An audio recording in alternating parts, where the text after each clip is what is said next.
Hai, welcome back to Simple English Channel.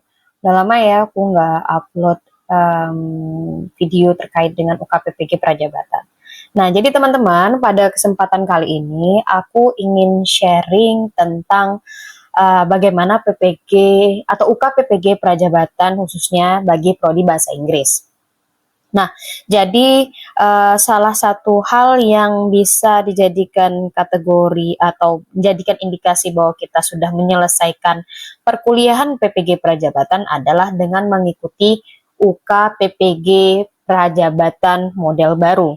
Nah, ada pun beberapa hal yang harus diperhatikan agar bisa mengikuti UK PPG ini adalah pertama yaitu menyelesaikan semua tugas LMS, dan yang kedua dinyatakan lulus perkuliahan PPG Prajabatan.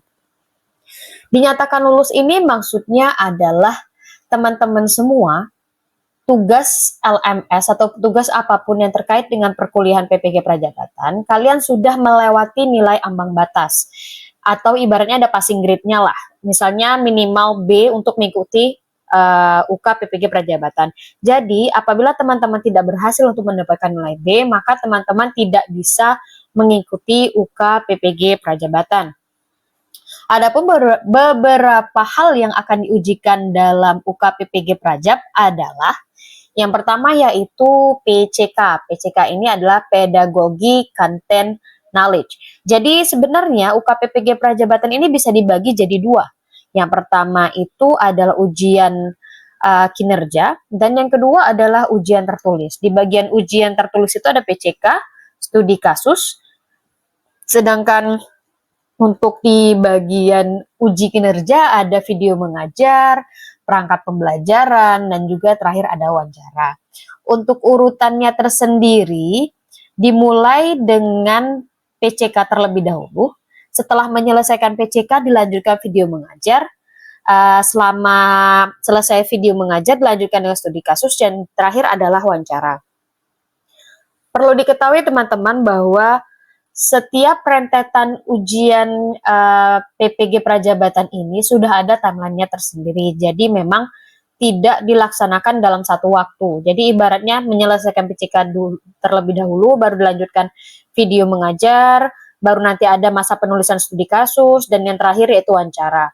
Video mengajar ini harus disesuaikan dengan timeline yang telah disediakan oleh GTK atau timeline yang telah disediakan oleh LPTK. Jadi, video yang kita ambil tidak berasal dari masa-masa PPL, di luar PPL, teman-teman.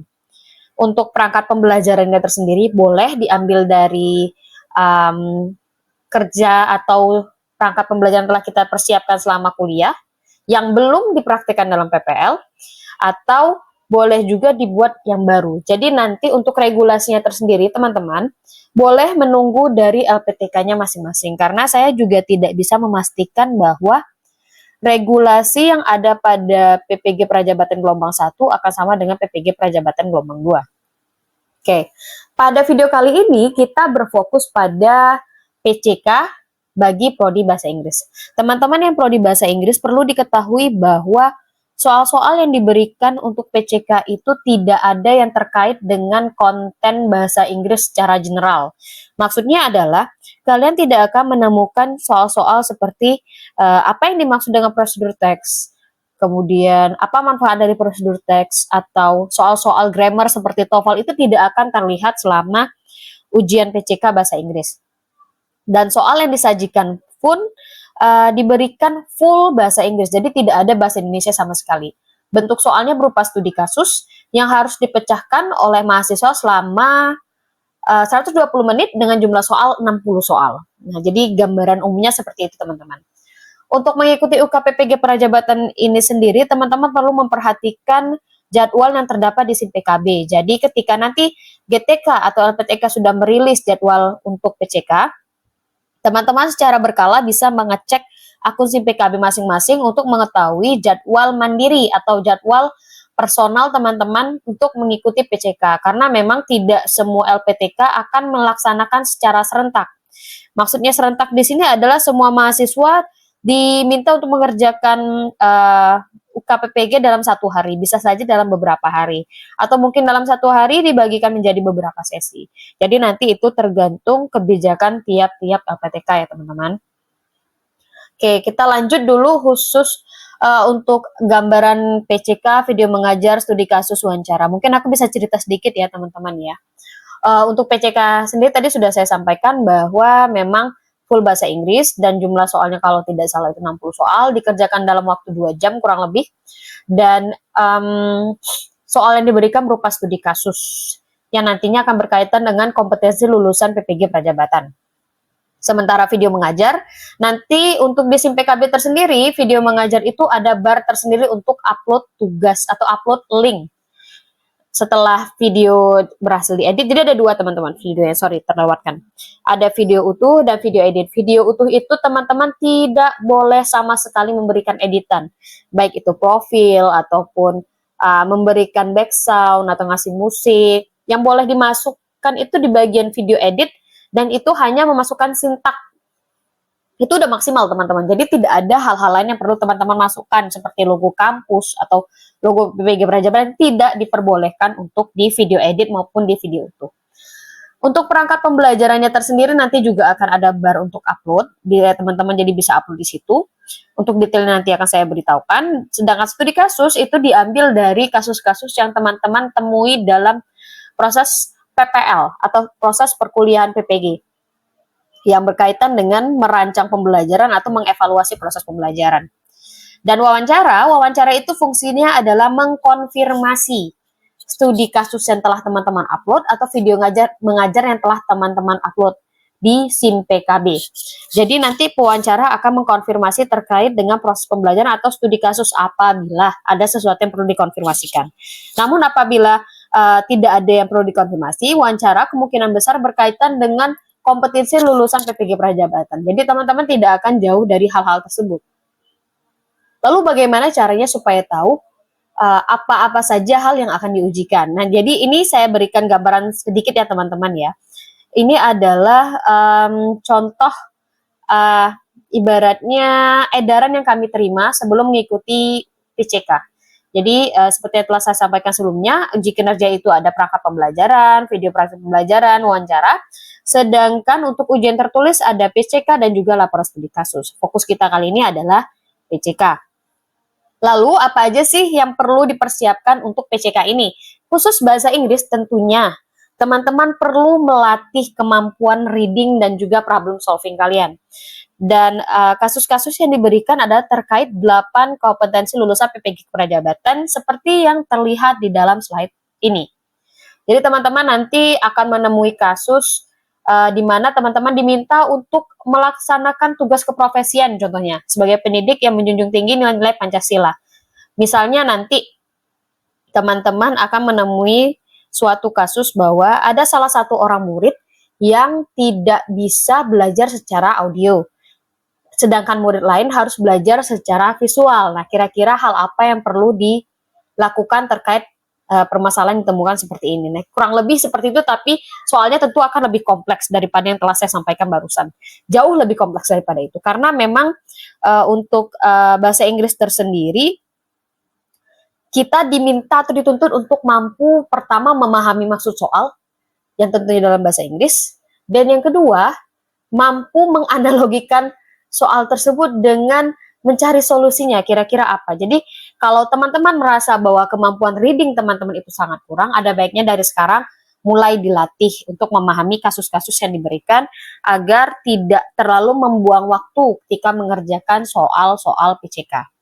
Nah, jadi sebelum melaksanakan PCK kami juga diberikan info, ini bukan kisi-kisi teman-teman. Jadi dari GTK tersendiri pun memang tidak memberikan kisi-kisi. PPG Prajabatan Gelombang 1 itu tidak mendapatkan kisi-kisi terkait PCK, namun kami diberikan arahan untuk mempelajari atau kembali mengingat bagaimana cara menentukan tujuan pembelajaran, pendekatan pembelajaran seperti apa yang bisa diberikan kepada beberapa kasus tertentu, atau strategi pembelajaran yang bagaimana, dan hal-hal inilah yang memang muncul dalam PCK. Dan ini sebenarnya sudah kita laksanakan ya teman-teman waktu proses PPL. Secara tidak sadar itu kita sudah mengalami lah ibaratnya bahan kajian ini. Nah, yang perlu sangat diperhatikan ya permasalahan itu tadi, karena soal disajikan dalam full bahasa Inggris. Tidak ada bahasa Indonesia sama sekali, dan tidak ada tentang konten, seperti prosedur teks apa, general structure-nya apa. Jadi tidak ada seperti itu. Jadi semuanya full kasus. Nah, sebelum mempelajari atau mengikuti UKPPG itu sebenarnya saya sudah mencoba untuk mencari kira-kira bagaimana mode soalnya. Sebelumnya saya mempelajari tentang PPG Bahasa Inggris Daljab. Sayangnya, ketika melaksanakan soal ternyata soalnya jauh berbeda. Jika teman-teman contoh di sini, ini adalah contoh dari soal PPG Daljab. Kompetensinya mirip, serupa, namun untuk bentuk soal jauh berbeda. Kalau ini kan soalnya hanya berupa teks pendek. Nah, kalau misalnya PPG Prajab model baru itu soalnya sangat panjang dan juga kompleks. Berbedanya di situ sih. Dan kita diminta untuk menentukan jawaban yang tepat atau menentukan solusi yang tepat terkait kasus yang diberikan. Misalnya teman-teman nih, Mrs. Nastiti is about to activate students' formal schemata of lexical item used in a report text. For the purpose, she can involve her students, titik-titik. Jadi nanti kurang lebih seperti ini contoh soalnya, tapi sebelum ada soal ini nanti akan ada kasus yang berupa cerita. Nah, itulah sulitnya kita yang bahasa Inggris, karena kita sayangnya waktu proses pembelajaran kita tidak menggunakan bahasa pengantar bahasa Inggris. Mungkin juga bisa dijadikan ini ya untuk perbaikan ke depannya, bahwa khusus untuk bahasa Inggris itu bahasa pengantar adalah bahasa Inggris, karena memang walaupun kalian jago di TOEFL misalnya, tapi untuk bahasa pedagogi itu kita kurang, dan beberapa istilah atau term yang dipakai dalam PCK itu lumayan bikin bingung, karena ada beberapa kata yang tidak kita temui dalam proses pembelajaran secara mandiri contohnya. Tapi apabila sering dibahas seperti kosakata terkait pedagogi, mungkin akan lebih banyak membantu, karena memang apabila kita sudah terbiasa menggunakan ruang lingkup bahasa kosakata bahasa Inggris pedagogi, mungkin akan sangat membantu dalam proses PCK kita. Nah, kurang lebih seperti itu teman-teman. Kalau misalnya kalian ada pertanyaan terkait PCK, boleh diisi di komen. Nanti kalau misalnya aku bisa jawab, nanti langsung aku jawab. Nah, terkait dengan wawancara, studi kasus, dan juga video pembelajaran akan aku bahas pada video berikutnya. Oke, aku rasa sekian. Terima kasih. Semoga ini bisa menjadi informasi bagi teman-teman yang akan ujian, dan aku harap semoga kalian sukses semua. See you!